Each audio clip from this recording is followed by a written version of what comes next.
Oh, if that's the kind of Kraken hockey we'll get next season, sign me up. Oh, yeah, sign me up big time.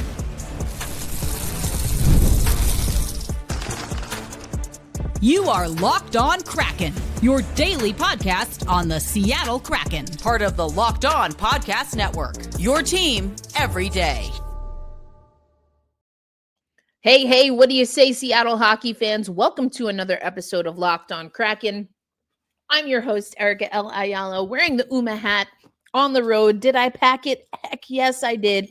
Because after what I heard from Jordan Eberle, I felt it. I told you on yesterday's episode that what Jordan Eberle was serving up, oh yeah, it was going to mean big things for the Seattle Kraken. We're going to talk about that on today's episode of Locked On Kraken, brought to you by the Locked On Podcast Network, where we bring you your favorite team every single day.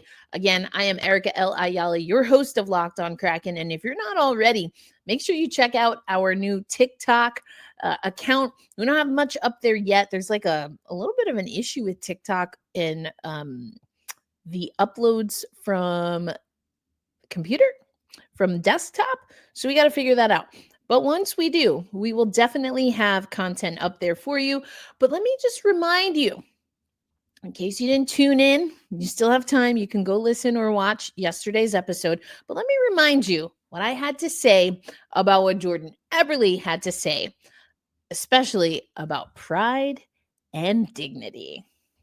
Previously on Locked On Kraken. For this game, if Jordan Eberle shared even an ounce of what he told to media, to the team, and in a more passionate, fired up, specific way, I think this team should be ready to go out there, get after it. And it's not just about playing Vancouver. It's also about let's play to make the GM's job really difficult, to make the coach's job really difficult, to have some job security. And I think that's where the pride and dignity, I got my note paper here. I think that's where the pride and dignity also has to come. That's what I said yesterday, and I meant it. I loved what Jordan Eberle was saying, that these are games. These are, next season, and the preparation, the responsibility that we have to take for what next season will look like. It doesn't start in the off season. It doesn't start at training camp. It starts right now. I freaking loved that Eberle said that. I was fired up about it. I felt that he was saying it with conviction. I just felt it in my bones. And the Seattle Kraken, I guess, did too, to the tune of a 5-0 win Wednesday night over the Vancouver Canucks. They're not officially eliminated, from playoff contention, but it gets so much more difficult when you can't rack up points. But hey, this is a Kraken show, a Seattle Kraken show. We know all about that. And what I loved when reading the post-game instant analysis from Allison Lucan is she makes it clear that it wasn't that this was a perfect game, but it was Kraken hockey, baby. And why do I say that? I've said this a few times before, and I think this is another game that we have in the repertoire, right? In the archives that personifies still the kind of hockey that the Seattle Kraken have to play. You have to grind it out. You have to earn everything. And I love also that Mikey Eyssimont has the game-winning goal in this one. It was also the first goal for the Seattle Kraken, the first goal for the game, the first goal for the Seattle Kraken. And it comes from him being in the right place on the back check. Now, he'll get some credit, and a lot of people have been talking about his aggressive back check. If you really look at the play, I love a strong forecheck. I love good back checking. I probably don't talk about that enough because I geek out enough about defense.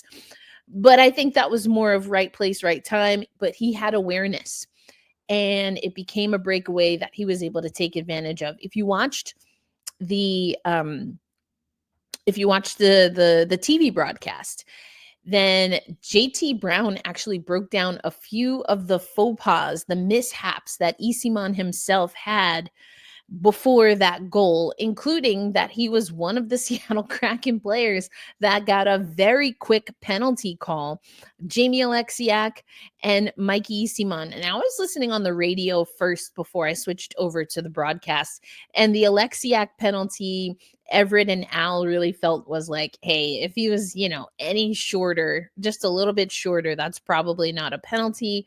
The Eyssimont hooking, and then who else got caught with a was it the Montour trip I thought was legit. Who else was it? Maybe it was Eyssimont again, but either way, what the broadcasts were saying is that this was a very opportunistic Vancouver team, and I don't have a problem with that. Sometimes I wish the Kraken could be a little bit more slick and sly with that, but they gave Vancouver a lot of power play opportunities early, but the penalty kill, perfect. And you love to see it. 0 for 3 on the power play, Vancouver. 0 for 2 also, though, for the Seattle Kraken. But the things that Alison Lukan noted regarding that this wasn't a perfect game for the Kraken, she talks about perseverance. She writes, I'm going to read exactly. The Kraken persevered in this game despite being outshot 37.6% of 5-on-5 shot attempts and generating just 34.5% of all shot quality. And she talks about the reason that the team was able to do that is in part was by creating fast strike offense off the rush. Seattle had 10 scoring chances off the rush while allowing only 3. I love this because if you listen to me talk after the last 2 Dallas games, the last 2 home games, I felt that is exactly how Dallas won those games over us, over the Seattle Kraken, is by being opportunistic, creating, as Allison says, fast strike offense. The Eyssimont goal was that. I mean, they're just so the goals were also beautiful. They were beautiful goals. I know a lot of people love that Shane Wright goal. I mean, the Chandler Stevenson goal, I think I literally hooted and hollered out loud because that was a gnarly snipe. And listen, we've been critical of Chandler Stevenson on this podcast. I mean, I said what I said and I meant it at the time, and I've got to give the man love. He gets the second goal for the Seattle Kraken, the first goal in the second frame. Burakovsky and McCann. McCann had 3 assists in this game. Would have loved to see him get on the score sheet because, I want to see him get to 20 goals. But we did have someone get inch closer, and that was Shane Wright. Oh, another beautiful shot. Shane Wright from McCann and Vince Dunn. And you heard on the broadcast, I was, again, already listening to TV by then, but I can't imagine Al and Everett didn't talk about this as well. So much conversation about Shane Wright on the broadcast, about the reset, about why that was important and how that helped with his trajectory. Who was it? I think it was for the Locked On Minnesota Wild crossover that we did with Seth.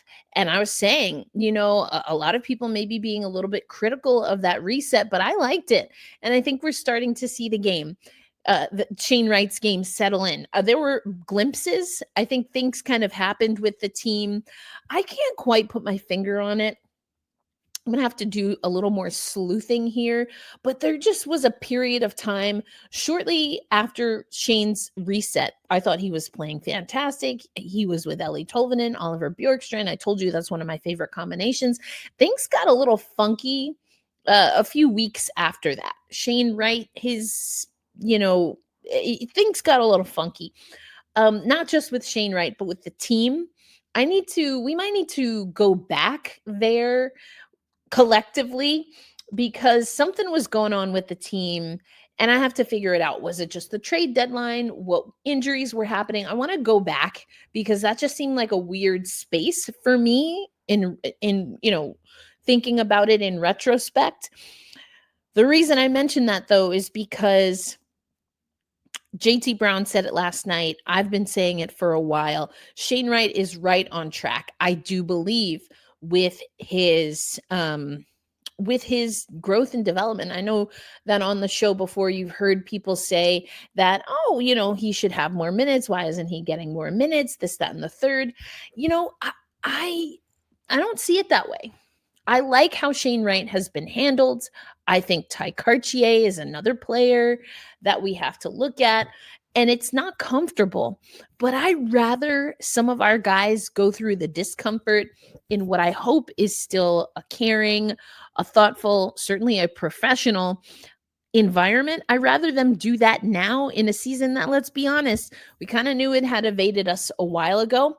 I'd rather them get those reps now so that when things get really tough, when we are fighting for our playoff lives, and hopefully when we're trying to get playoff series wins, these guys just can go back to that in their muscle memory, have a conversation, and it's not about resetting people, rehab stints or whatever the case is in Coachella Valley. We've done the hard work on the front end so that we're ready when our time comes. I really think that's how I feel about Shane Wright, but he gets to 18 goals, which, I want to see our guys get to 20. We've got Shane Wright, Brandon Montour. We've talked about Jared McCann, 3 assists. He didn't score tonight, but that's okay. Adam Larson had the empty netter. Andre Burakovsky got his 9th goal. He's been someone else. And I don't know, did you hear, if you were watching and listening to the TV broadcast, it was JT and John talking about that perhaps a little bit of, or actually it might have been Ian Furness. And I think he was alluding to that JT and the broadcast team had talked about this. But that I've been saying since the beginning of this season with Berkey, I want to see him healthy, but I think there was a little bit of a mental gap between, okay, now I'm healthy, and how do I stay healthy? How do I make sure I don't go, back on LTIR? And I think that's completely understandable for Burakovsky.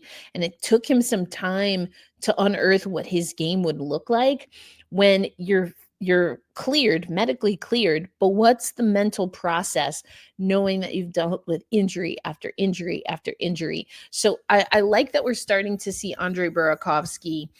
I've been very critical and bullish about that the Seattle Kraken and sometimes fans put a little bit too much faith in just him and weren't doing enough to add more to the offense. This win for the Seattle Kraken looked at times like the kinds of wins that this Seattle Kraken team needs to learn how to earn moving forward. There were games where I felt we were right there. And yeah, the score, you can say it was 5-0.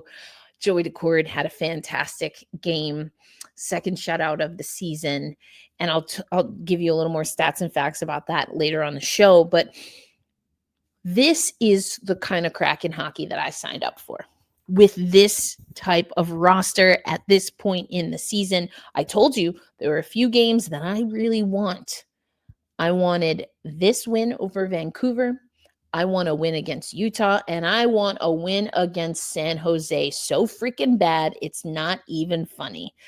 And we'll talk about that one tomorrow on tomorrow's episode, another game day episode.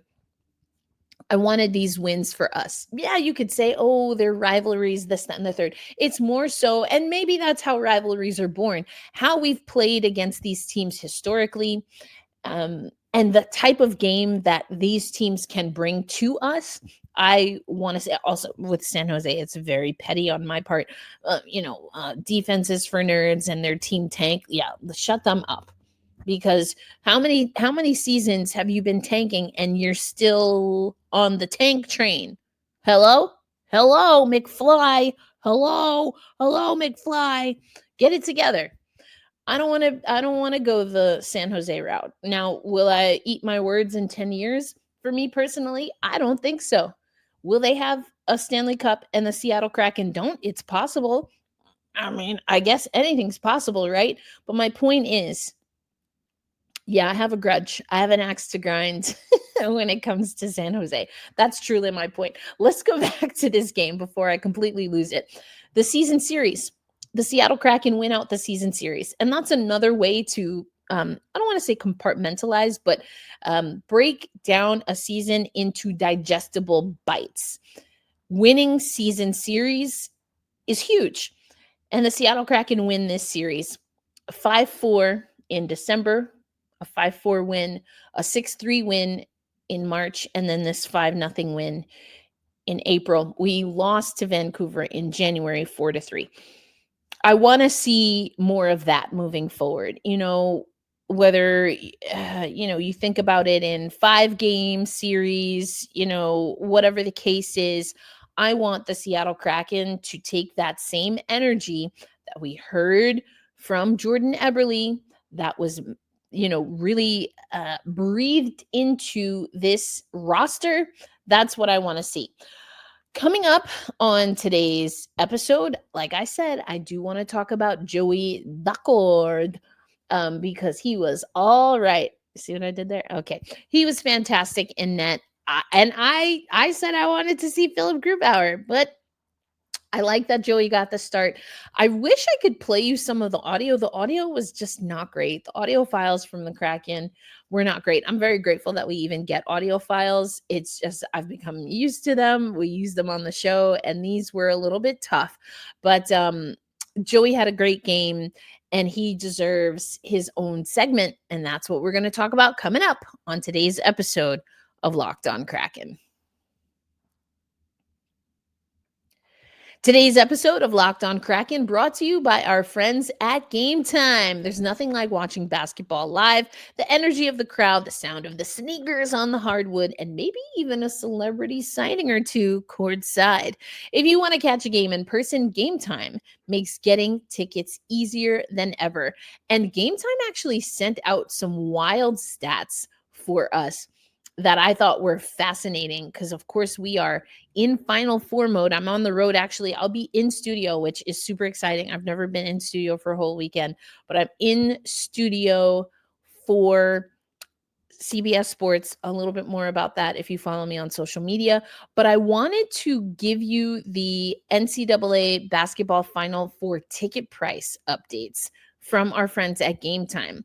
In San Antonio, Duke versus Houston and Florida versus Auburn. Lowest cost to get in tickets, $235 each, including taxes and fees. For the national championship game, the lowest we're seeing is $75 each. That is down from $186.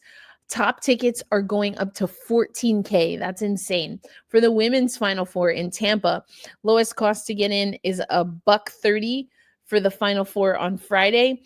$3,700 for the highest and top tickets for Friday. And for the championship game, it's actually lower, which is really interesting. $2K and $119 per some Game Time stats. So either way, I don't know if you're trying to get to the Final Four or if you're going to wait until next year. We've got baseball, we've got NHL. We're going to talk about OV coming up. Got to see what those ticket prices look like.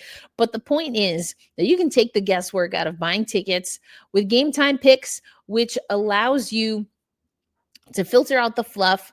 It shows you only the best deals on great seats, so you don't have to waste time scrolling through thousands of tickets. So use Game Time Picks on the Game Time app. You're going to download the Game Time app, create an account, and use promo code LOCKEDONNHL for $20 off your first purchase. Terms apply. Again, create an account. Redeem code LOCKEDONNHL, LOCKEDONNHL for $20 off. Download Game Time today. What time is it? Oh, it's game time.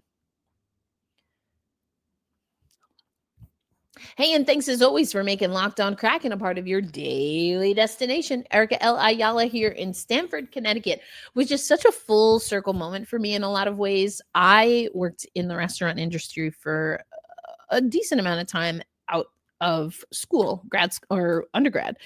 And one of the places that I trained is here in Stamford, Connecticut. And now I'm here as an analyst for CBS Sports, staying in a really nice hotel. And talking hockey with you all. So full circle moment for me. But let's talk about Joey Daccord. Oh, yeah. 5-0. That means he gets a shutout. And he was fantastic. It was considered a quality start. And Allison Lucan raved about this particular stat in the post game with Ian and with Linda. 3.2 goals saved above average, a perfect 25 of 25. It was just he was locked in. He was in the zone. And again, the audio wasn't great, but Bob Condor pulled some quotes from the locker room. And, that's one of the things, and from Dan Bylsma, and that's one of the things that Bylsma, was saying with regard to how Joey Daccord played. This is what Joey had to say. I always say a shutout is always a team result. And he did talk to Piper Shaw that we heard on the broadcast as well. I always say a shutout is a team result. You always have to make saves every game. But when the guys do an amazing job, like they did tonight, blocking shots, McCann, clap it up for McCann, keeping guys to the outside, eliminating grade A's, it makes my life a lot easier. Vancouver does a good job getting a lot of traffic in front of net. So sometimes you need a block, and we got them tonight. I love that he mentioned the block shots because that was a big part of the storyline. We also have been hearing the narrative throughout the broadcast, and when I can hear the questions after the games and before the games and stuff like that, I've been seeing that the Kraken team, our broadcasters, radio, TV, regardless, have really been locking in on Matty Beniers in particular, playing some time on the PK, and why Dan Bylsma is of the philosophy, and that there might be a little bit of a change in how just the NHL and hockey overall, because I see it in PWHL as well. Why some of your top tier offensive players are playing on the PK. And so, Matty B committing to blocking shots, Jared McCann committing to blocking shots is huge. And Joey Daccord has put on a lot of miles for us this season. And for him to, Joey's a class act. I truly do believe that in how he speaks about his team. And I think that he's saying these things because he truly appreciates it. He alluded to with Piper, and again, Allison Lucan talked about just like, how many games Joey has played this year, and just it's been a long stretch. And he talked about Joey Daccord last year, that last year was a lot for him, and the year before that was a lot for him. So, to have Joey come into this game, he seems so dialed in, because he did have to make some really good saves in this game. But to appreciate his team, this team, they feel like a team. They're operating like a team. What I have classified on this show this season as absent-mindedness, aloofness, unaware, miscommunication, we're not seeing those things. And you would think, right, that this is the time of the year where you want to kind of just mail it in. Season's about to be done. But that's why I really harped on what we heard from Jordan Eberle. That's the kind of leadership that I respond to. That's the kind of leadership that this Seattle Kraken team needs. We're not talking about team tank. We're talking about team, hey, we still have games that we're getting paid to play. We need to figure these games out and figure us out. And that's what's happening. Again, Allison Lucan will be the first one to tell you, wasn't a perfect game. Didn't like that, the shot quality, shot volume, maybe not where we wanted it to be, but the Kraken found a way and they got a great performance from Joey Daccord. But what I love is that it didn't take only a great performance from Joey, and it wasn't only a great performance from Joey that got the win. Because as much as we do expect that one day he will get a goalie goal, he hasn't done so yet. He didn't score 5 goals. That was the team in front of him. That was Jared McCann, not only blocking shots on the penalty kill, but then assisting with 3 helpers in this game. That's the kind of Kraken hockey I want to see. And so, yes, I was hoping we would see Philip Grubauer. I would imagine that we'll probably see him tomorrow. But I love that we got this game from Joey. I love that we got this game from Joey. I love that Joey got this game, 3.2 over expected, and 4.1 actually over expected according to Evolving Hockey. So Sportlogic had it as 3.2, which is what we usually see in the instant analysis. This was just a solid game. Game score had Daccord. I love that Daccord is at the top of game score. Daccord, McCann, Burakovsky, Fleury, and Larson at the top. There was one time where Joey ended up out of the crease for a little bit, and I'm pretty sure it was Cale Fleury who kind of hopped in there and made his body big and wide. I don't think that the puck ever found its way towards the net, but even just things like that. Got to go to my guy, Matty B. 2025 year of Beniers. I still want to see him try and get 20 goals. We've got a few more games here. Led all skaters in the game in shot quality. Now, he had a great breakaway chance. It just shot wide. Maybe didn't get the handle on the puck that he wanted. But I love that we see Matty B attacking the net. That's going to be huge for the Seattle Kraken. And so, listen, we might lose some games for the rest of the season. I've never been mad at that. I went on some rant a couple of weeks ago saying, listen, it's not about the losing for me necessarily. I mean, losing is not great. It's how this Kraken team was losing at points in the season that really just was burning my grits. This team might lose games. How many? We got like 6 games left in the season. This team might lose some of those games. They might lose all of those games. For me, the measure is how they show up for each other, for themselves, and how they play. Because unfortunately, there were a lot of times where I was discontent and disappointed in how the Kraken were showing up. But last night was not one of those nights. And I'm so grateful that I packed the UMA hat, baby, because I hold fast and I stay true and I stay ready, baby. I had to make sure to pack it because I'll be on the road for the next few days. And the Kraken, they've got some games. So I got to be ready because I'm holding fast. I'm staying true. And I have pride and I have dignity. And I want to be on par with what the Seattle Kraken are going through. So this was a good game. I mean, there's more that I could say. I am going to listen back to those videos. And if I can figure out a way to make the audio work, because I want you to hear from this team after that game. Eyssimont, love this guy. I'm really loving him.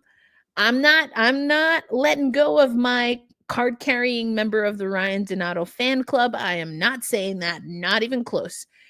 What I am saying is I've got room. I've got room for another fan club, and Eyssimont might be headed to the top of the table. We'll see how the season transpires. But coming up next, I actually want to step outside of the Seattle Kraken news cycle and talk about Ovechkin, who in his very own right is coming up on something pretty spectacular. And I've mentioned it a time or two, but now we're only a couple of goals away from OV reaching a pretty impressive milestone. So let's talk about that and what the NHL has planned for OVU Watch. We'll get to that as we close out today's episode of Locked On Kraken. Today's episode of Locked On Kraken also brought to you by our friends at FanDuel. The NCAA tournaments, basketball tournaments, are here. I just told you earlier in the show. Final Four coming up in San Antonio for the men's and in Tampa for the women. And FanDuel is giving you a chance to get in on the action like never before. Right now, new customers can get $200 in bonus bets when your first $5 bet wins. That's 200 extra bucks to use on everything from buzzer beaters to Cinderella stories. Not really any more Cinderella stories. And even who's cutting down the nets. That's the big one. Who you got? I think it's going to be UConn for the women. Anyway, visit FanDuel.com and get in on the college hoops action all tournament long. And by all tournament long, we're really only talking about 2,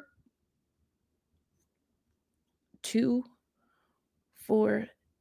And when we say all tournament long, we're really only talking about 6 games between the 2 tournaments. So make sure to head over to FanDuel.com to get in on the action.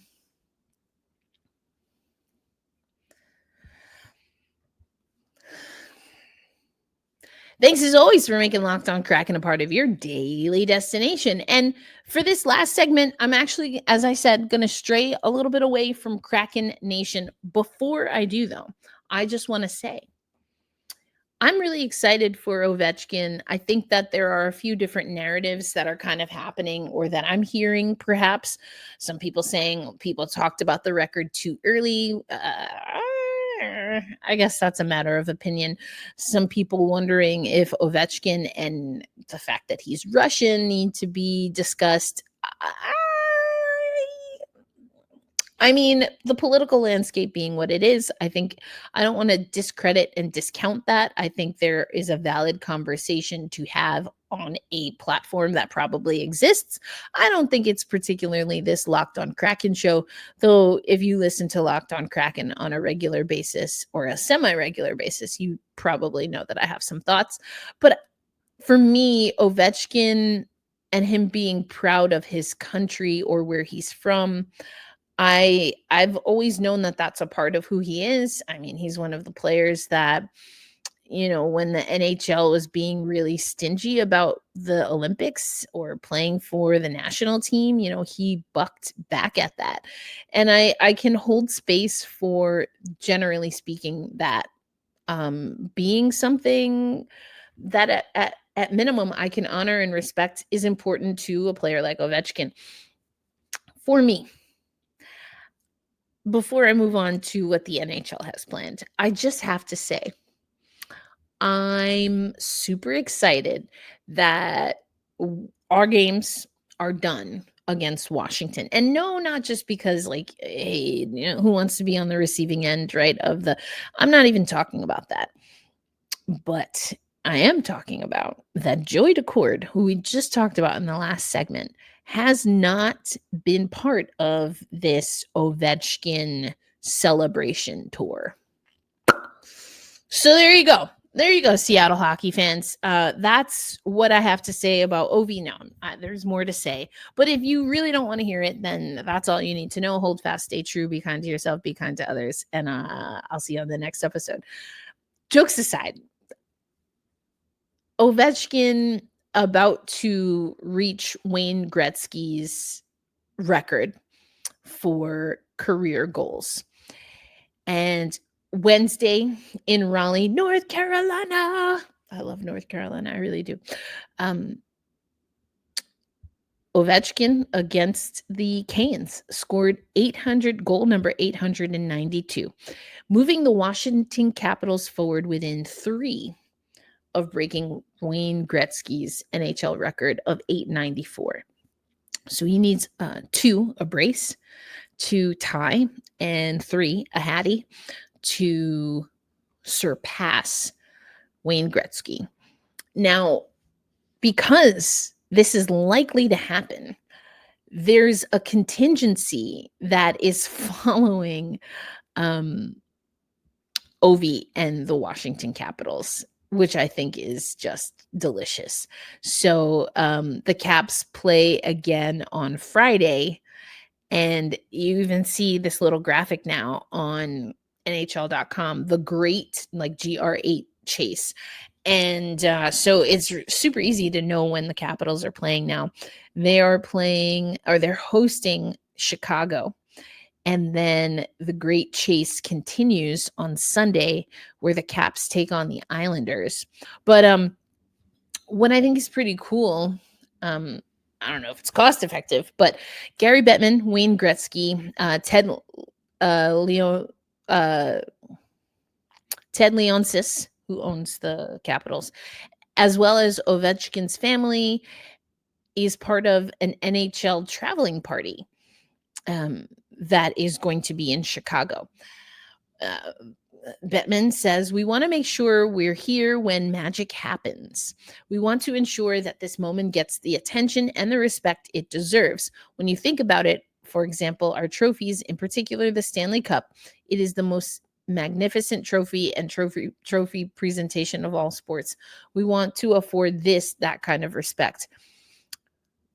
Gary Bettman sometimes, a lot of times. Anyway, that's so weird. And then this article goes on to say, this is Gary Bettman talking about it. You know, he talks about Sammy Sosa and Mark McGuire and, you know, wanting this to have the same fanfare. If it does or doesn't, it's a little hard for me to differentiate. I was never a Chicago Cubs fan. I was not a St. Louis Cards fan, but I was definitely watching that. That was interesting in its own right because it was two active players going for a record in the same season. You know, so you had double the chances. This is Ovi versus a record, not really versus Wayne Gretzky, but versus his record. So does that make a difference? I kind of think it does. I think a lot of people in hockey are wanting hockey to reach that MLB kind of, you know, fanfare. And I think there's reasons why the MLB had that at that time. And I think it's also okay for the NHL to have its own thing. Anyway, I just said that because there's a lot in this article where it's kind of like pick me, choose me vibes that I'm getting from the Gary Bettman quotes, which is not really that surprising. But you know, someone who we've had on the podcast before also weighing in, and Steve Mayer, who's been on the show not once but twice. We've had Steve Mayer on talking about the outdoor game and the Winter Classic and some of the fanfare behind that. But what Steve Mayer says is we're treating this game and every game he plays like a Stanley Cup playoff game. We've traveled camera crews from all over. It's the crews that do the all access shows. And we also had Steve Mayer talk about the draft all access when Shane Wright was drafted. And so he says, we're working with the networks with mics and additional cameras, having reporters from the network traveling. People are treating it almost like a Stanley Cup final game. I mean, I'm not really mad at that. I think some people, they just don't maybe like OV or the Washington Capitals. And I can completely get that. Like, I cannot stand the New York Yankees. And I love baseball, which is tough because I respect, for the most part, within reason, what's done on the baseball fields. And so you have to put some respect on the Yankees as an organization. You know, whatever. But this is something different. And I'm excited. I actually do like the productions that we see from Steve Mayer. I think that the NHL is in some ways a little bit better with their long form storytelling. The stuff in the moment sometimes is a bit trite for me. Sometimes it's a little cringe for me. I don't think that the NHL is quite there yet when it comes to like the social media capture of it all. But that's just my take. But so we'll see. I don't really have an opinion. Yeah, it would be the last game of the season. Capitals at Penguins. There's even a special OV cast on ESPN Plus, which is really interesting. So I don't know that we're gonna see this drag out until Thursday, April 17th. Maybe it will. I don't know. Is that preferable? Is it a poetic justice because Sidney Crosby will be there? Those two, there is a docu-series regarding kind of them coming up together, so to speak, and their trajectories. I think at this point, you just want to see it get done, how it gets done, who cares? In the article, they also mention, that the Caps are saying, it is a lot of extra work, extra time, extra, press conferences for Ovi in particular. But I mean, it's kind of cool. And this is what Ovi deserves. Hate him, love him, who cares? He's doing something that has only ever been done once before and has the opportunity to build a legacy that is truly his own. And so I'm here for it. So we'll keep you posted on OVcast, OV Watch, great watch, whatever it's called. Stick taps to you, Ovi. I mean, he plays his game. That's what I can say about him. So we'll keep you up to date, but it's a game day for the Seattle Kraken tomorrow. So tomorrow's episode will get you ready for that. I hope we do get to hear Jordan Eberle. Probably won't hear him again post-game or pre-game, but I hope he gets the team fired up and focused and reminds them that yesterday's win came from the preparation, the preparedness, but also the pride, dignity, and I will add determination to take control of their narrative. And I love that. I love to watch that. I love to cover it. I love to analyze it. And of course, we love to see it. Thanks as always for making us a part of your daily destination. Be kind to yourself. Be kind to one another. If you are so inclined, tune into CBS Sports tomorrow to watch me cover women's basketball in studio. I'm super excited. But until then, we hold fast, we stay true, and let's go Kraken. We say always from the bottom of our hearts. I will catch you on the next episode. Have a great night. Peace out, everybody.